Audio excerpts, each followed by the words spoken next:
사람들은 늘 새로운 것을 좋아합니다. 그래서 새 옷을 좋아하고요. 새 돈을 좋아합니다. 그래서 새해가 되면 바로 계획을 세우고 또 봄이 되면 다시 살아날 것 같고 또 어떤 계기가 생기면 이제는 달라질 수 있다 이렇게 생각을 하고 있습니다. 그래서 때로는 이런 새로운 것을 우리가 받아들일 때가 너무 많습니다.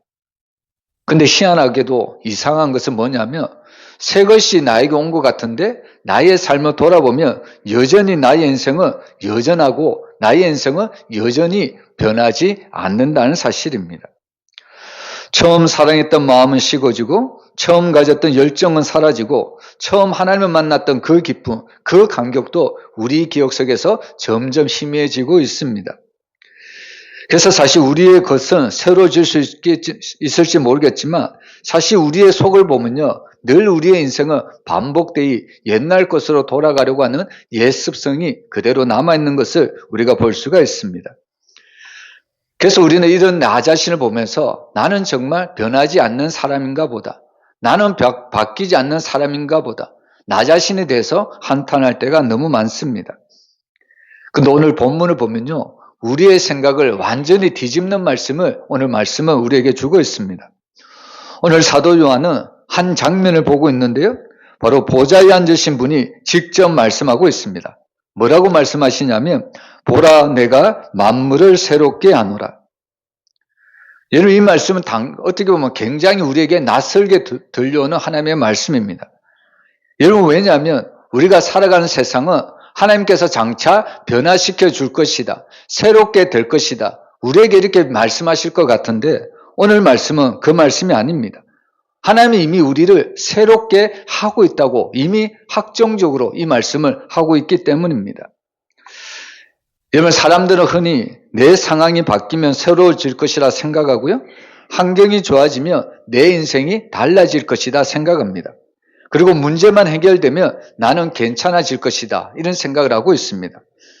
그래서 한마디로 말하면 상황만 바뀌면 환경이 바뀌면 나는 다른 사람이 될 수 있다. 즉 문제는 뭐냐면 환경이 아직도 바뀌지 않았다는 것에 대해서 사람들은 이야기를 하고 있습니다. 근데 오늘 하나님은 전혀 다른 이야기를 하시죠. 여러분 하나님은 상황이 아니라 환경이 아니라 하나님이 새롭게 하신다고 말씀하십니다. 여러분 이 사실을 믿으시길 바랍니다. 여러분 하나님께는 상황이 필요 없습니다. 여러분 조건도 필요 없습니다. 하나님이 새롭게 하신다면 누가 그것을 막겠습니까? 그래서 오늘 우리가 읽었던 이 요한계시록 21장은요. 모든 것이 끝난 뒤에 바로 이 일을 우리에게 선포하고 있습니다.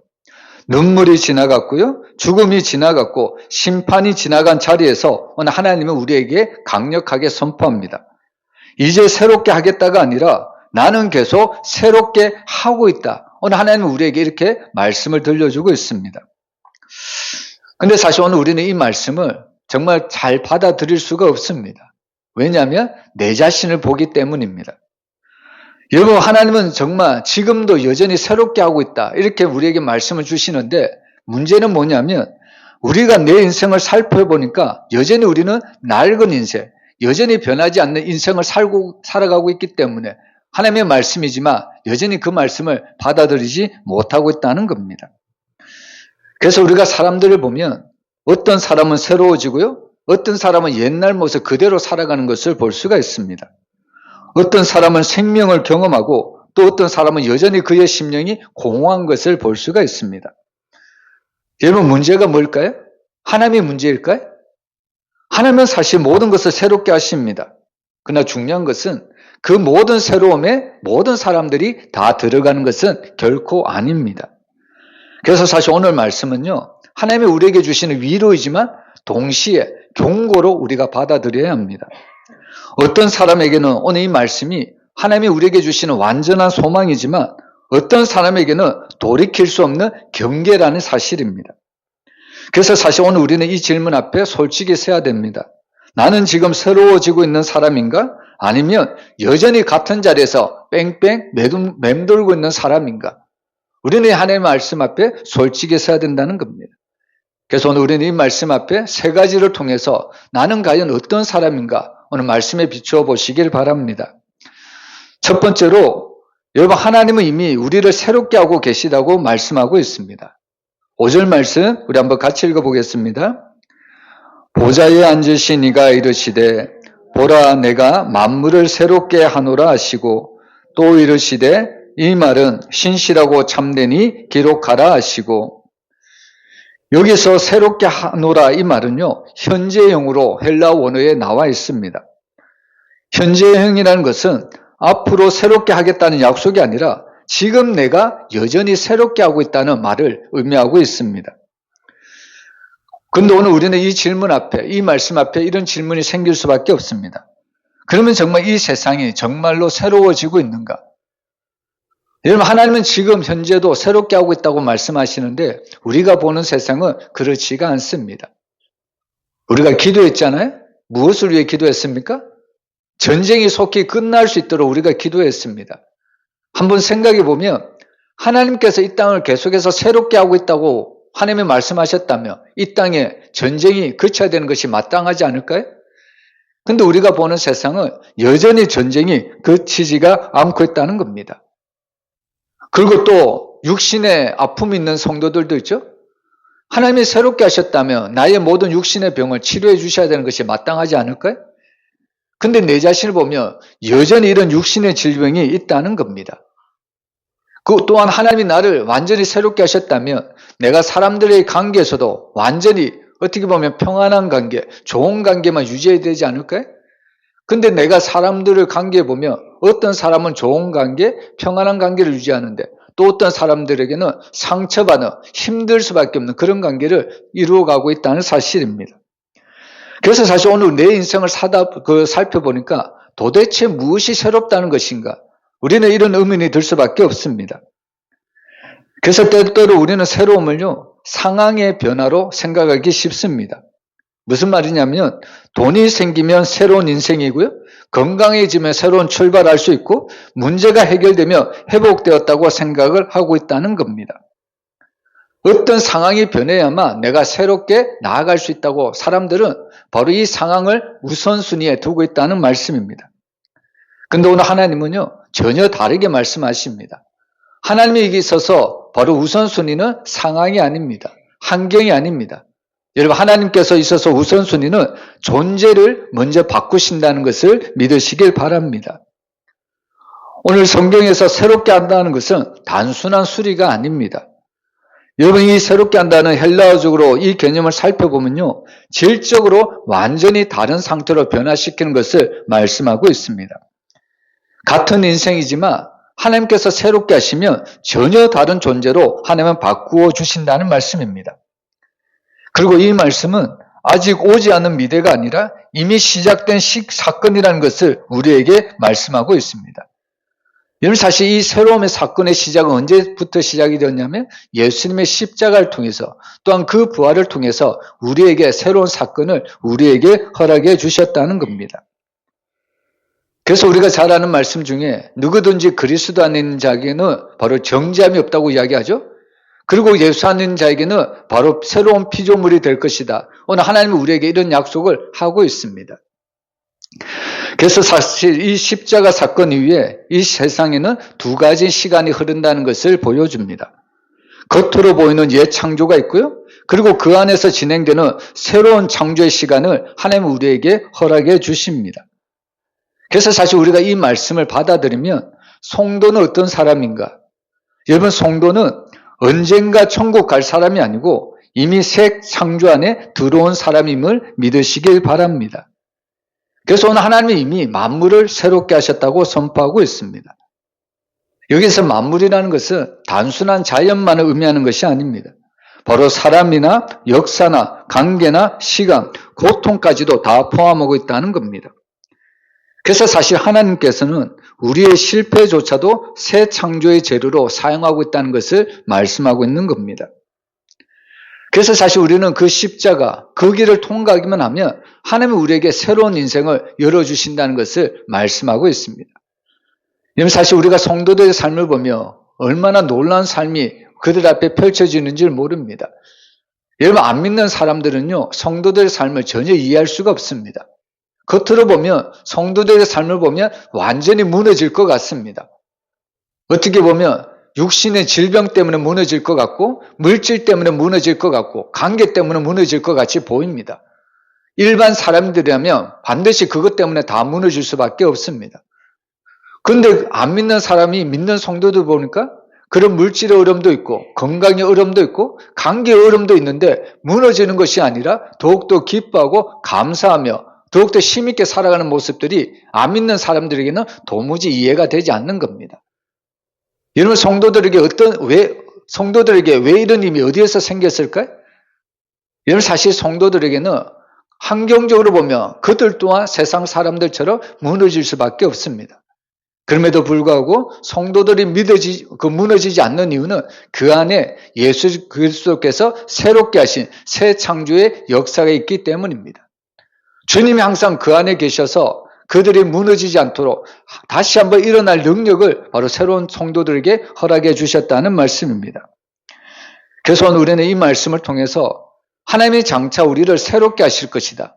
어떻게 보면 이 말도 맞지만 그러나 우리가 그것을 바라보기 전에 하나님이 이미 우리를 새롭게 하고 있다. 우리가 그 사실을 믿고 살아갔으면 좋겠습니다.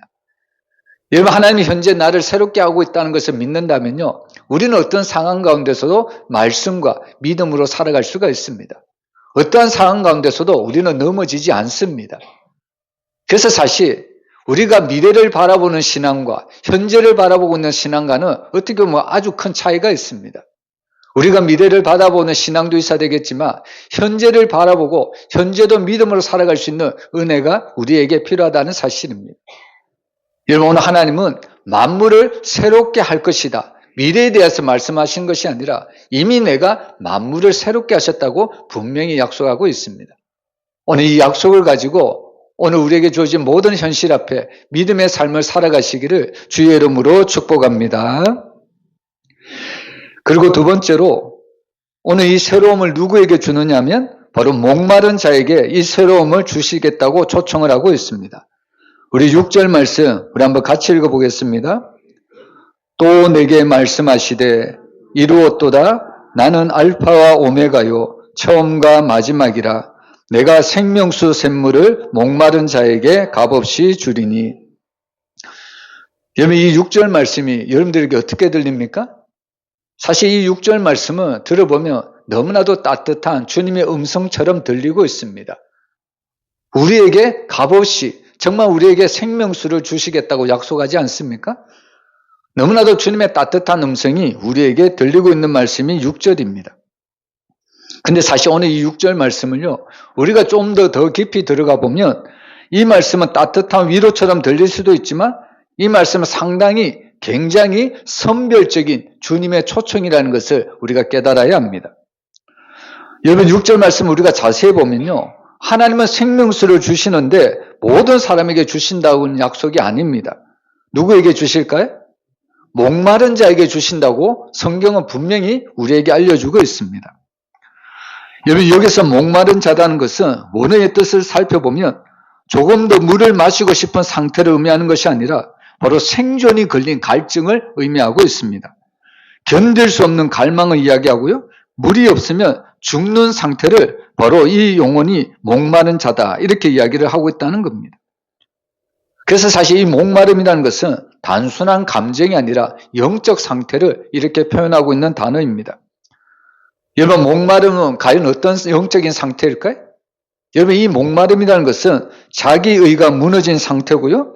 스스로 채울 수 없음을 아는 상태이고 그리고 하나님 없이는 살 수 없다는 고백이 바로 영적인 목마름임을 믿으시길 바랍니다.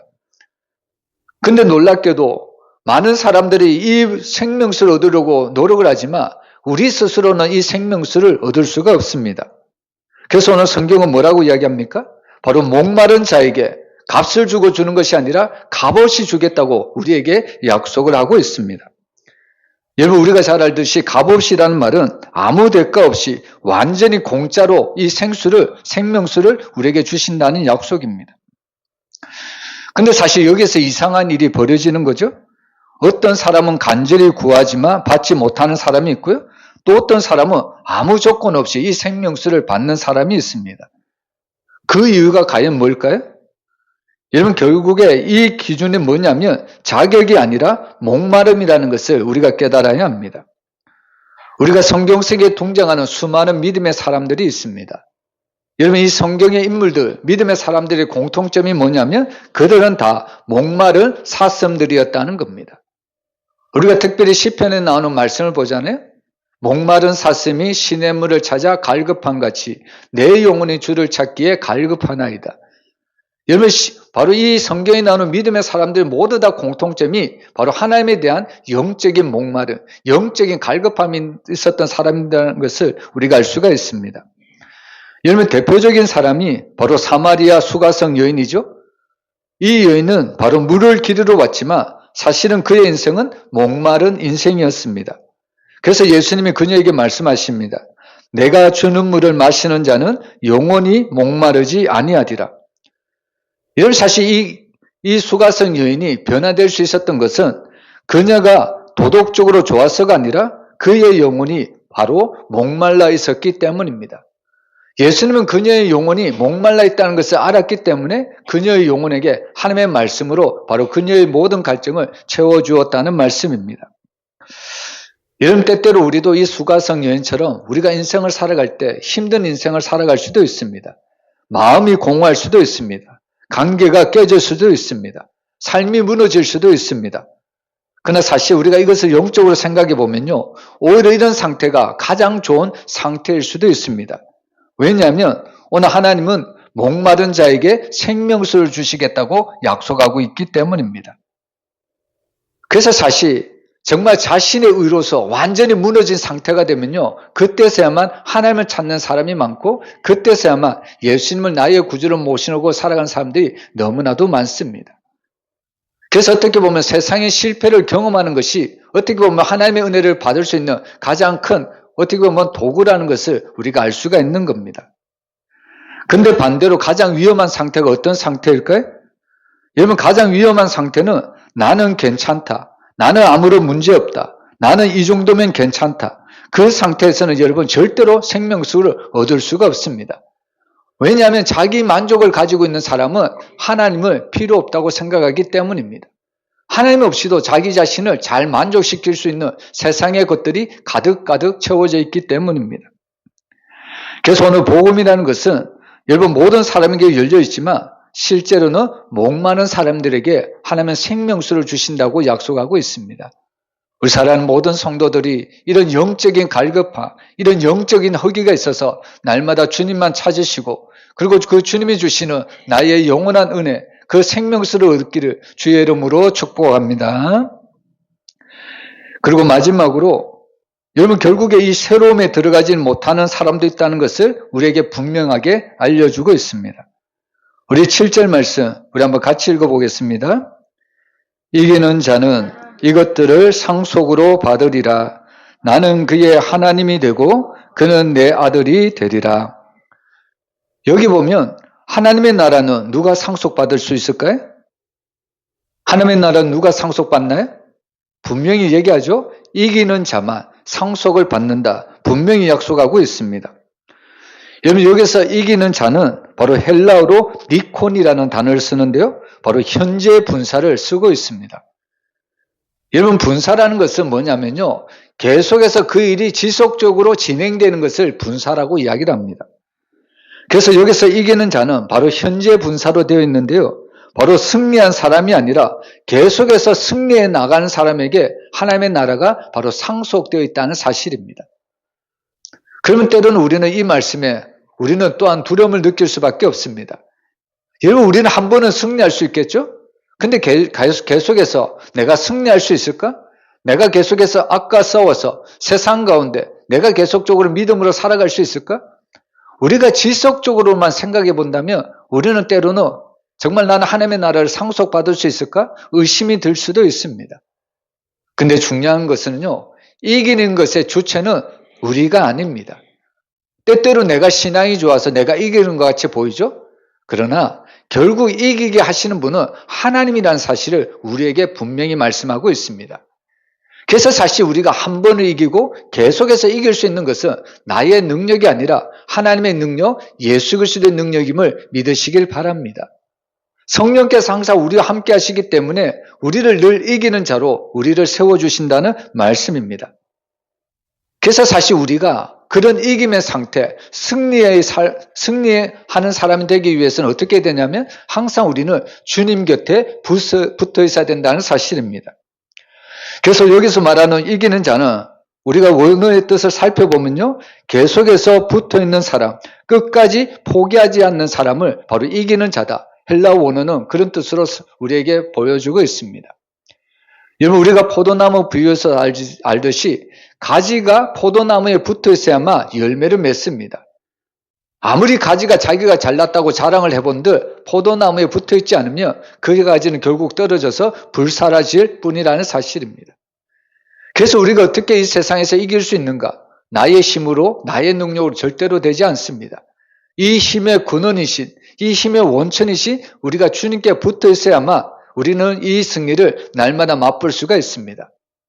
그래서 사실 이 모든 이김의 그 근원은 내가 아니라 주님이라는 것을 분명하게 알려주고 있다는 겁니다.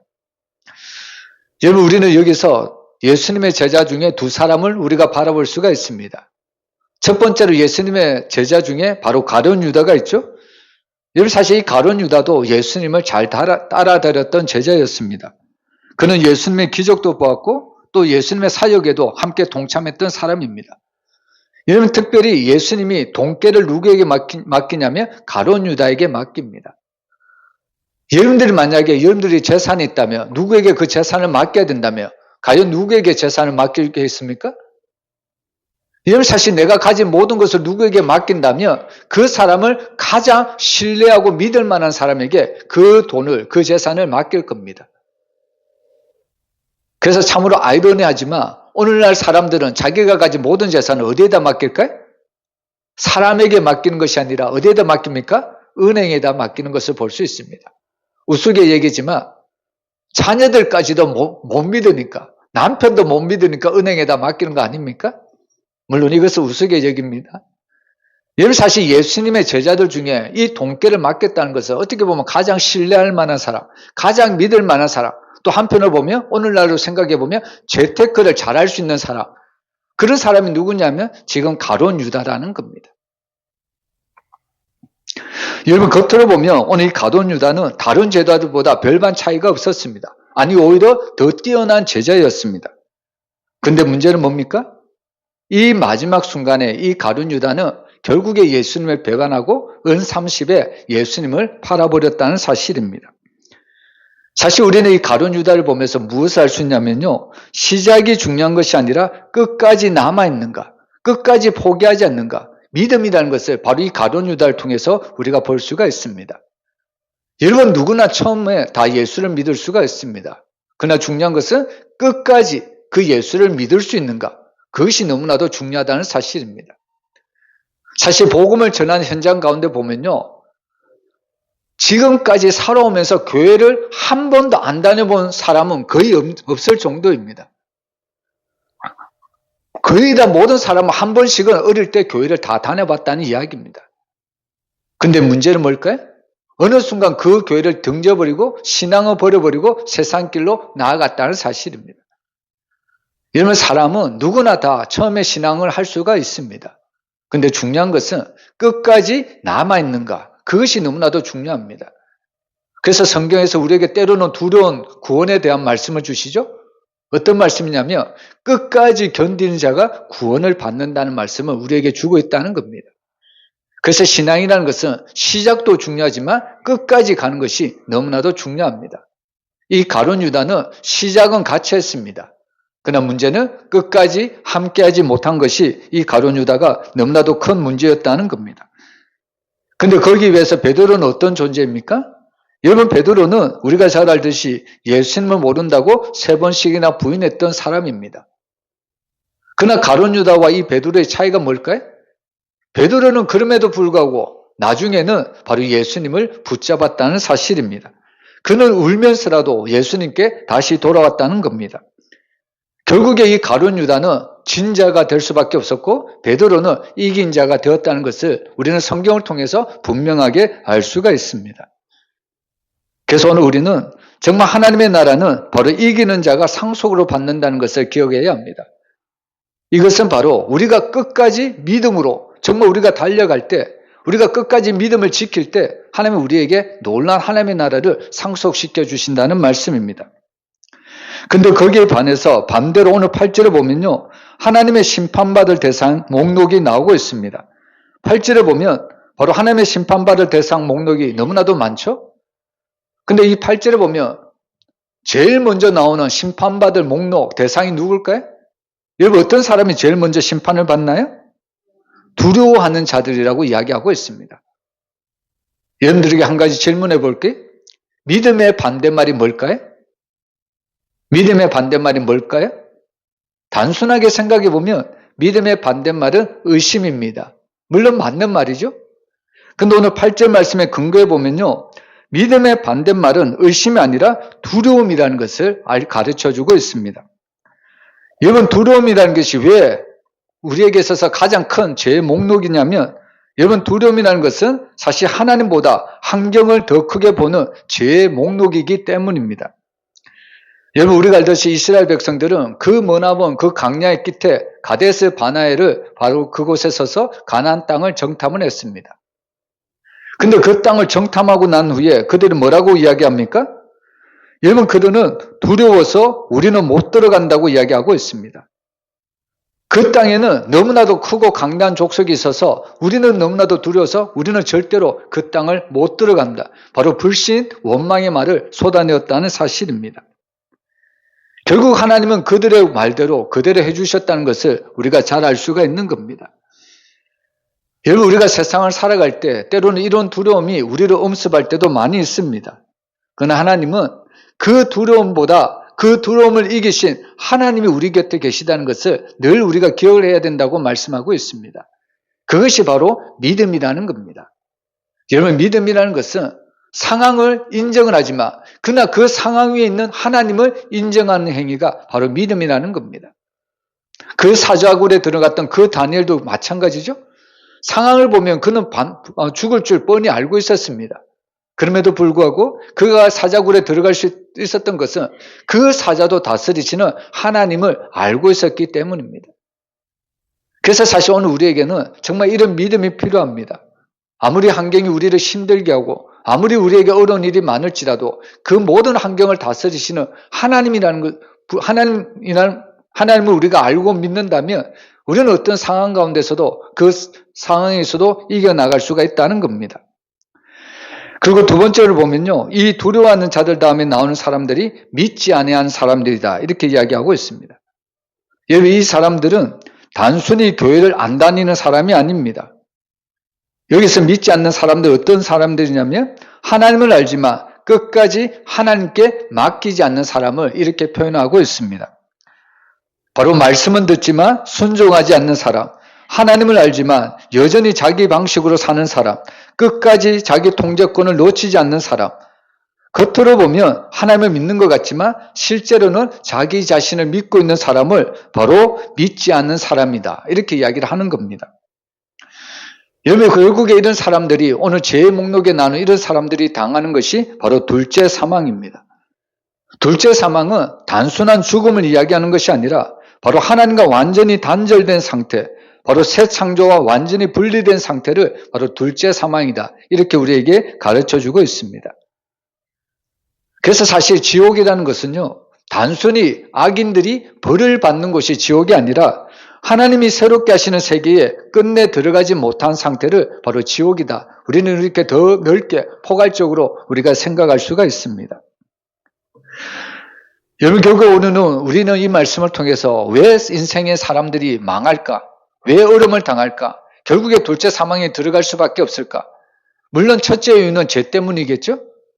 근데 우리가 이 죄 때문에 그 어려움을 당하는 것이 아니라 결국에 두려움 때문에, 그리고 미루다가 끝까지 맡기지 못해서 결국에 이 둘째 사망에 빠질 수밖에 없다는 것을 우리에게 분명하게 알려주고 있습니다. 때로는 어떤 성도들은 바로 이런 모습을 보이기도 합니다. 조금만 더 준비되면 하나님을 믿겠습니다. 조금만 더 상황이 나아지면 주님의 일을 하겠습니다. 나중에 제대로 믿겠습니다. 이렇게 이야기하는 사람들이 참 많습니다. 근데 여러분, 하나님의 구원이란 것은 우리가 원하는 시간 내내 기다려주는 것이 아닙니다. 노아의 방주가 대표적인 거 아닙니까? 결국에 노아의 방주의 문이 닫혀버리면 아무리 그때 밖에서 문을 두드린다고 할지라도 그 노아의 방주의 문은 결코 열리지가 않았다는 사실입니다. 우리는 좀 더 나의 생활, 나의 모든 것이 안정이 되면 하나님을 잘 믿겠습니다. 이렇게 이야기할 수 있을지는 모르겠지만 그러나 이때는 이미 늦을 수도 있다는 사실입니다. 여러분, 우리는 말씀을 통해서 우리에게 세 가지를 말씀하시는데요. 하나님은 지금도 만물을 새롭게 하고 계시고요. 그리고 그 새로움은 아무에게나 주어지지 않습니다. 바로 갈급한 영혼들에게, 목마른 영혼들에게 하나님은 그 나라를 주시겠다고 약속하십니다. 그러므로 오늘 우리는 정말 언제 바뀌느냐가 아니라 정말 우리의 삶이 하나님만을 끝까지 원하는가? 정말 하나님만이 나의 삶의 주인이신가? 우리가 종료주일 말씀을 들었지만 정말 예수님만이 나의 진정한 왕이신가? 우리가 그분만을 나의 진정한 왕으로 모셔드릴 때 우리는 이 땅에서 또 장차 하나님의 나라에 들어갈 수 있는 놀라운 은혜를 받을 수가 있다는 사실입니다. 여러분, 하나님의 말씀이 우리에게 현실적으로 들어왔으면 좋겠습니다. 먼 미래에 우리가 바라볼 하나님의 나라도 되겠지만 지금 살아가고 있는 우리의 삶 속에서도 늘 주님이 우리와 함께 하시고 늘 주님이 우리를 붙드신다면 우리는 이 땅에서 믿음의 삶으로, 늘 승리의 삶으로, 이기는 자의 삶으로 살아갈 수가 있습니다. 날마다 하나님의 백성답게 살아가는 주의 백성들이 되시기를 주의 이름으로 축원합니다.